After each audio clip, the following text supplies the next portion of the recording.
Hi friends, welcome to Abhi's hashtag. எல்லாரும் எப்படி இருக்கீங்க? நல்லா இருக்கீங்களா? இன்னைக்கு நம்ம வீடியோவில் ஒரு எம்மியான ஒரு ஹெல்த்தி பாயசம் வீட்டில் எப்படி பண்ணலாம் பார்ப்போம். நுங்கு யூஸ் பண்ணி, நுங்கு வந்து ஐஸ் ஆப்பிள் அப்படின்னு சொல்லுவாங்க. நம்ம எல்லாரும் நுங்கு சர்பத்து சாப்பிட்ருப்போம். இது மாதிரி ஒருக்கா நுங்கு பாயசம் செஞ்சு பாருங்கள், ரொம்ப டேஸ்டியாக இருக்கும். வாங்க இந்த நுங்கு பாயசம் எப்படி பண்ணுறதுன்னு பார்ப்போம். இதுக்கு நான் இன்றைக்கி ஸ்டவ் ஆன் பண்ணி ஒரு குக்கர் அடுப்பில் வச்சுருக்கிறேன். குக்கரில் 2 ஸ்பூன் கீ வந்து ஆட் பண்ணியிருக்கிறேன். கீ நல்லா சூடானதும் ஒரு 100 கிராம் ஜவ்வரிசி ஆட் பண்ணிடலாம். ஆட் பண்ணிவிட்டு இதை நல்லா வந்து மிக்ஸ் பண்ணி கொடுக்கலாம். அந்த கீக்கு கூட இது நல்லா வேகும்போது ஜவ்வரிசி இந்த மாதிரி டபுள் ஆகி வரும். பாருங்கள், இந்த அளவுக்கு நம்ம ஜவ்வரிசி குக் ஆனதும் இதுக்கு கூட ஒரு 2 கப்பு தண்ணி வந்து நான் சேர்த்துருக்கிறேன். சேர்த்துட்டு அதையும் நல்லா மிக்ஸ் பண்ணி கொடுத்து ஸ்டவ் மூடி போட்டு ஒரு விசில் வச்சு எடுத்துடலாம். இது நல்லா கூல் டவுன் ஆனதும் நம்ம ஸ்டவ்வை ஓப்பன் பண்ணி பார்ப்போம். பாருங்கள், இந்த அளவுக்கு நல்லா வந்து ஜவ்வரிசி நல்லா வெந்திருக்குது. நம்ம கீ எல்லாம் இதில் ஆட் பண்ணனால இது ஒன்றுக்கு ஒன்று ஒட்டாது, நல்லா ஒத்தையாக இந்த மாதிரி இருக்குது பாருங்கள். இதை நல்லா கிளறி விட்டுட்டு நான் இன்றைக்கி 1 லிட்டர் பால் வந்து நல்லா காய்ச்சி ஆற வச்சுருக்கிறேன். ஸோ அதை வந்து இதுக்கு கூட மிக்ஸ் பண்ணி கொடுப்போம். இப்போ பால் வந்து நல்லா காய்ச்சி ஆற வச்சதுனால இதை திரும்ப கொதிக்க வைக்கணும்னு தேவையில்லை. அதனால் கொஞ்சம் மிதமான சூட்டில் லோ ஃப்ளேமில் நீங்கள் அடுப்பை வச்சுக்கோங்க.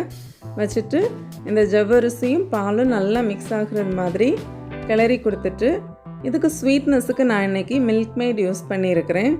உங்கள்கிட்ட சுகர் இருந்தால் நீங்கள் சுகர் யூஸ் பண்ணிக்கலாம், இல்லை ப்ரௌன் சுகர் இருந்தால் ப்ரௌன் சுகர் கூட யூஸ் பண்ணிக்கலாம். ப்ரௌன் சுகர் சர்க்கரை எல்லாம் யூஸ் பண்ணும்போது கொஞ்சம் நம்மளோட பாயசத்தோட கலர் கொஞ்சம் வந்து சேஞ்ச் ஆகும், அவ்வளோதான். உங்களுக்கு எவ்வளோ ஸ்வீட்னஸ் தேவைப்படுதோ அந்த அளவுக்கு வந்து நீங்கள் சுகர் சேர்த்துக்கோங்க. சேர்த்துட்டு நல்லா வந்து கட்டி இல்லாமல் மிக்ஸ் பண்ணி கொடுங்க இந்த அளவுக்கு. இப்போ நம்மளோட ஸ்பெஷல் இன்க்ரீடியன்ட் நுங்கு. இதை வந்து நான் இன்றைக்கி ஒரு 2 கப் நுங்கு வந்து மிக்ஸி ஜாரில் போட்டு ரிவர்ஸ் மோடில் இந்த அளவுக்கு நான் அடித்து எடுத்துருக்கிறேன். பாருங்கள், ரொம்ப பேஸ்ட் ஆகக்கூடாது, கொஞ்சம் கொஞ்சம் சங்க்ஸ் வந்து இடையில இருக்கணும். ஸோ இது வந்து ஒரு 3 கரண்டி வந்துருச்சு எனக்கு. ஸோ நான் அதை வந்து இன்றைக்கி ஆட் பண்ணி கொடுக்குறேன். ஆட் பண்ணிவிட்டு இதை நல்லா வந்து கட்டி இல்லாமல் மிக்ஸ் பண்ணி கொடுங்க. நல்லா மிக்ஸ் பண்ணி கொடுக்கும்போது பாருங்கள், இந்த அளவுக்கு நம்ம நுங்கோட சங்க்ஸ் எல்லாம் இந்த மாதிரி தெரியும். ஸோ இதுவும் வந்து நம்ம அந்த லோ ஃப்ளேமில் நல்லா மிக்ஸ் பண்ணி கொடுப்போம். ஸோ லாஸ்ட்டாக வந்து நான் கொஞ்சமாக வந்து பாதாம் பருப்பு எடுத்துருக்கிறேன். இதை நல்லா தண்ணியில் ஊற விட்டுட்டு இந்த ஸ்கின் எல்லாம் ரிமூவ் பண்ணி வச்சுருக்கிறேன். இதை குட்டி குட்டி பீசஸாக வந்து கட் பண்ணி இதில் ஆட் பண்ணிடுவோம்.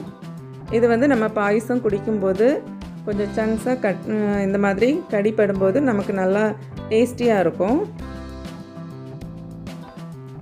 ஸோ லாஸ்ட்டாக நான் இப்போ வந்து கொஞ்சம் தாளிக்கிறதுக்காக ஒரு தாளிப்பு சட்டி வச்சு 2 ஸ்பூன் வந்து கீ விட்டு கொஞ்சமாக முந்திரி இதில் வறுத்து நம்மளோட பாயசத்தில் சேர்த்துடலாம். இது ஆப்ஷனல் தான், உங்களுக்கு வேணும்னா சேர்த்துக்கோங்க. நான் இன்றைக்கி ஏலக்காய் எதுவுமே சேர்க்கலை பாயசத்தில். நான் உங்களோட ஃப்ளேவர் வேணும் அப்படிங்கிறதுனால சேர்க்கலை. உங்களுக்கு ஏலக்காய் விருப்பம்னா நீங்கள் வந்து சேர்த்துக்கலாம் இதில். ஸோ இவ்வளோ தான். நம்ம இந்த முந்திரியை வறுத்து விட்டுட்டோன்னா நம்மளோட பாயசம் வந்து ரெடி ஆகிடுச்சு. ஸோ ஃப்ரெண்ட்ஸ், நீங்களும் வந்து இந்த மாதிரி நுங்கு கிடைக்கும்போது ஒருக்கா செஞ்சு பாருங்கள், ரொம்பவுமே டேஸ்ட்டாக இருக்கும். வீட்டில் உள்ள பிள்ளைங்க எல்லாம் ஒருக்கா சாப்பிட்டுட்டாங்கன்னா திரும்ப உங்ககிட்ட செஞ்சு கேட்டுகிட்டே இருப்பாங்க. இதை வந்து இப்படியே வந்து சூடாகவே சாப்பிட்லாம், இல்லைன்னா உங்களுக்கு நம்ம ஃப்ரிட்ஜில் வச்சு கூல் பண்ணி கூட நம்ம வந்து சர்வ் பண்ணிக்கலாம். இவ்வளோ தான் ஃப்ரெண்ட்ஸ். இந்த வீடியோ பிடிச்சிருந்தா லைக் பண்ணுங்கள், உங்கள் ஃப்ரெண்ட்ஸ் அண்ட் ஃபேமிலிக்கு கூட ஷேர் பண்ணுங்கள். நீங்கள் இன்னும் நம்ம சேனலை வந்து சப்ஸ்கிரைப் பண்ணலைன்னா கீழே இருக்கிற பட்டன் ப்ரெஸ் பண்ணி சப்ஸ்கிரைப் பண்ணிக்கோங்க. பக்கத்தில் இருக்கிற பெல் ஐக்கானையும் நீங்கள் வந்து ப்ரெஸ் பண்ணிக்கோங்க. அப்போ தான் நான் போடுற ஒவ்வொரு வீடியோவும் உங்களுக்கு உடனே நோட்டிஃபிகேஷன் கிடைக்கும். நான் இன்னொரு இன்ட்ரெஸ்டிங்கான வீடியோவோட உங்களை சந்திக்கிறேன். அது வரைக்கும் பாய், see you. Thanks for watching.